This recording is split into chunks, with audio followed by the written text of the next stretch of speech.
que se ha dado a conocer hace poco, que hemos tenido la oportunidad de leer, como suele pasar, yo creo que dice bien la introducción de Gabriela Barquetín. De repente estamos como ante un thriller de una película, estamos ante una novela, o estamos ante un mundo que uno imagina que pues, lo rebasa uno materialmente.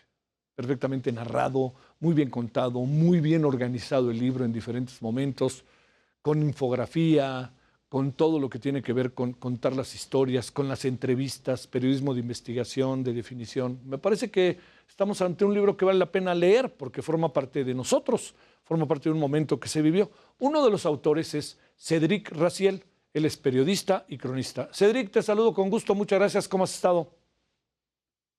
Hola Javier, buenas noches. Muy bien, muy contento de estar aquí. Gracias por invitarme a tu programa. Pues vengo en representación de mis dos Lo amigos y sé. coautores Ajá. de Animal Político también, ¿no? De Arturo Ángel y Manu Ureste. Gracias, también te Oye, mandan saludos ellos. te voy a contar algo, Cedric, y te pido que me creas. La deportación hoy de Duarte adelantó la entrevista que queríamos hacer con los tres la semana que entra, pero lo haremos en algún momento. Ya lo teníamos y mira, hasta vengo preparado con todo y la lectura. A Ah, ver, bueno, es un honor, Javier. deje nombre. En verdad te lo digo, yo creo que es un libro muy, muy para leerse. A ver, y para seguir y para darte pena, muchas cosas. Este señor Gamboa, quién Claro, sabe dónde ande, ¿no? Pero bueno, lo digo metafóricamente, ¿no?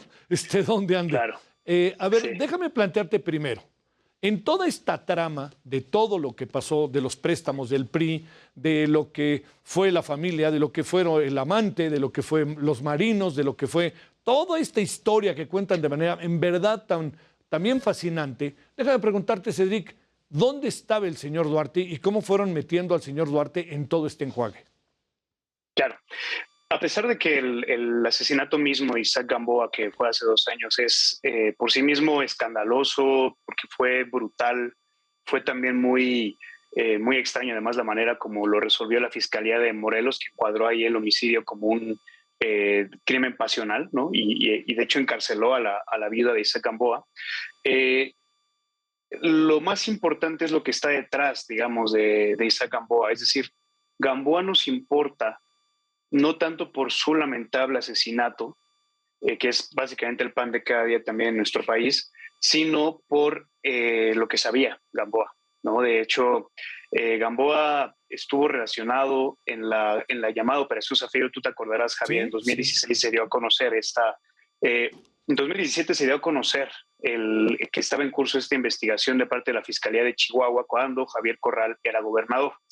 Este expediente documentaba cómo desde la Secretaría de Hacienda se habían triangulado recursos entre eso. La Secretaría de Hacienda, que recordemos la dirigía Luis Videgaray, el gobierno de César Duarte en Chihuahua poco antes de las elecciones de ese año, y el PRI nacional, que en ese momento dirigía Manuel Fuego Beltrones.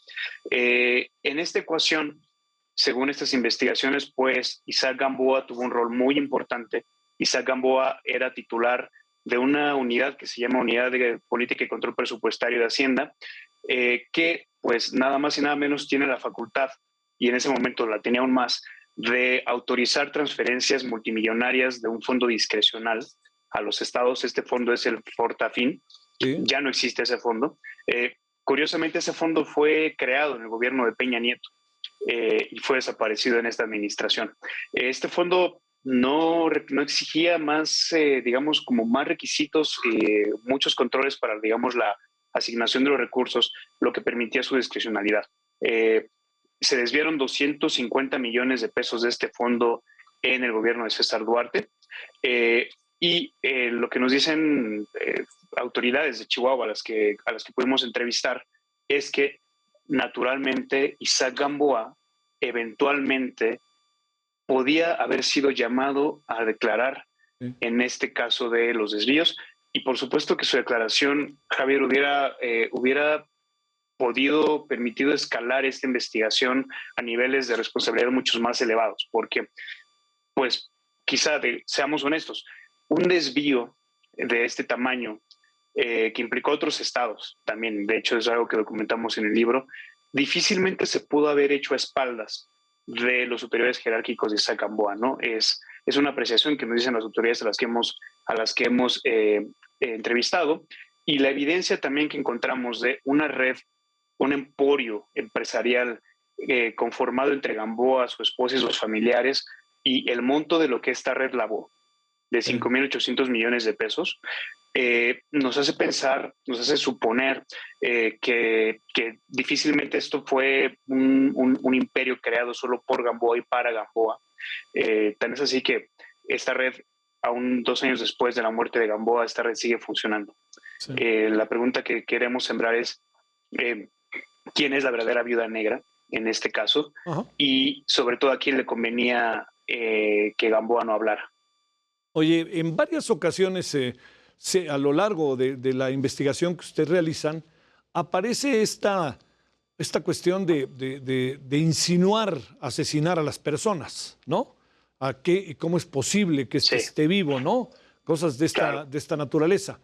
Y además, digamos, la hipótesis, una de las hipótesis de que Betsabé fuera la que instrumentó todo este asunto y que se les pasó la mano, y cuando agrego un poco como estos diálogos maravillosos que ustedes ponen en el libro respecto a los marinos, aquí la pregunta es si algo les convino en términos del poder político, es lo que acabó pasando, porque acabó todo en un asunto pues de líos amorosos, dinero, herencias, me quedo con la lana, etcétera. Y el otro gran asunto se fue diluyendo, ¿no? Claro. Sí, el asunto del homicidio sigue sin resolverse, sigue impune porque Betsabé y uno de los asesinos son los únicos detenidos y ambos están en prisión preventiva, llevan ya 2 años en prisión preventiva sin ninguna sentencia. Pero el caso, como tú mencionas, Javier, el caso más grande, más importante, digamos, el que tiene que ver con una trama de corrupción política del más alto nivel. Además hay que tomar en cuenta el tamaño de la red construida donde Betsabé fue prestanombres de Gamboa y demás. Ese caso sigue impune. Esto pasó porque, también te acordarás, Javier, hubo el gobierno de Peña Nieto emprendió una maquinaria muy agresiva, digamos, utilizando ahí a la Fiscalía General de la República, que en ese momento encabezaba Arturo Elías Beltrán, usando jueces federales, incluso ahí se nos menciona la implicación de algunos ministros de la Corte que tomaron decisiones que llevaron a que la Fiscalía General de la República trajera el expediente de la Operación Zafiro, y una vez que la Fiscalía tiene el expediente, decide desistirse de las acusaciones, ¿no? Y esto termina por matar el caso. Ahora mismo, el gobierno de Chihuahua, todavía en los tiempos de Corral, inició un juicio de amparo donde estaba intentando echar atrás este desistimiento de la Fiscalía General de la República. El asunto sigue sin resolverse, está en la Suprema Corte de Justicia, pero sigue sin resolverse. Sí. Duarte incluso fue extraditado a México, no por el caso de la Operación Zafiro, es por un caso distinto de desvío de recursos en Chihuahua a nivel estatal, pero este asunto sigue, digamos que es de los más escandalosos, yo creo, de corrupción política en el peñismo, pues sigue, como dices, sin atenderse, sin resolverse, no hay culpables en este caso. Cedric, déjame cerrar preguntándote, ¿qué supones que puede buscar el señor Duarte para salvar el pellejo, decir, o se quedará callado? ¿Qué intuyes que pudiera pasar? Porque esta segunda parte, lo que ahorita planteabas, es un asunto que no ha salido, pero puede salir. Y a lo mejor dice, me quedo con mi culpa allá en Chihuahua, porque la señora Maru Campos también ha sido mencionada, entonces es una carambola de varias bandas. ¿Qué supones que pasaría al final, o pasará, rectifico, con César Duarte? Híjole, es una pregunta muy complicada, Javier. Sí, no sé, como parte de... fue muy notorio para nosotros que en la transición, digamos, de un gobierno a otro, en el caso de Chihuahua, del PRI al PAN, esto disparó, digamos, detonó una investigación, porque en México se da mucho que las transiciones facilitan algunas investigaciones de corrupción en el pasado.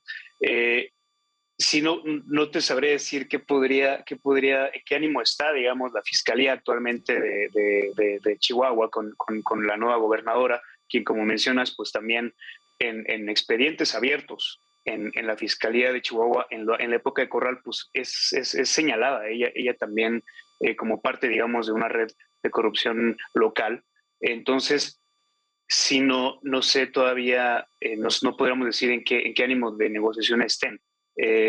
Ahí hay la lectura de que pues el gobierno, o sea, Peña Nieto está disfrutando de un cierto manto protector de este gobierno. Eso es quizá lo que nos gustaría a nosotros como autores que sucediera, Claro. que el presidente López Obrador, que se ha referido al caso, deje de enmarcarlo también como un caso un ejemplo de la inmoralidad del pasado, y más bien que quizá comience a darse cuenta de, como lo contamos en el libro, pues de que esta red es aprovechada actualmente todavía por su administración, y que es una buena oportunidad para demostrar si es verdad que el combate a la corrupción va en serio y que el combate a la impunidad también del pasado va en serio.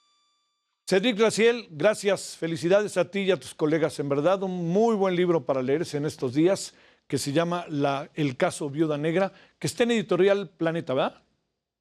Está en el sello Grijalbo. Perdón, el sello Grijalbo. Perdón, ofrezco una disculpa, en Grijalbo. Bueno, No, con esta equivocación hay más conciencia de cuál es la editorial para que la gente lo pudiera leer. Gracias de nuevo, felicidades. Un gran texto, un libro como para detenerse verdaderamente en él. Gracias. Muchas gracias a ti, Javier. Gracias. Saludos. Hasta luego.